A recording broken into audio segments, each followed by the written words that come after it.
अस्सलाम वालेकुम नजरीन, आप खेल के मैदान से बहुत ही अहम ब्रेकिंग न्यूज़ से आगाह करते चलें कि एशिया कप 2023 का दूसरा मैच और ग्रुप बी का पहला मैच श्रीलंका वर्सेस बांग्लादेश के दरमियान कब और कितने बजे शुरू हो जाएगा, हम आपको मुकम्मल अपडेट से आगाह करेंगे।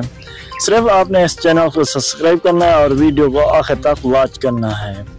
नजरीन, आपको बताते चलें कि एशिया कप 2023 का दूसरा मैच ग्रुप बी का पहला मैच श्रीलंका वर्सेस बांग्लादेश के दरमियान आज पाकिस्तानी टाइम के मुताबिक 2:30 पर शुरू हो जाएगा। ये मैच श्रीलंका के ग्राउंड पर खेला जाएगा। अगर इस मैच को लाइव और बराह रास्त देखना चाहेंगे तो इस चैनल से भी आपको लाइव और बराह रास्त मैच दिखाया जाएगा और हाईलाइट्स की सूरत में भी इस चैनल से आपको लाइव मैच मिल जाएगा। नजरीन, आपको बताते चलें कि अगर ये मैच लाइव देखना चाहते हैं तो फेसबुक पर और गूगल पर लाइव मैच टुडे या Sri Lanka versus Bangladesh live search करेंगे तो आपको लाइव मैच मिल जाएगा, आप लाइव एंजॉय कर सकते हैं। अगर आप पाकिस्तान से हैं तो पीटीवी स्पोर्ट्स पर, अगर इंडिया से हैं तो स्टार क्रिकेट चैनल पर भी आपको लाइव मैच दिखाया जाएगा। मिलते हैं नजरीन नेक्स्ट वीडियो के साथ, हमें इजाज़त, अपना ख्याल रखिएगा, अल्लाह हाफ़िज़।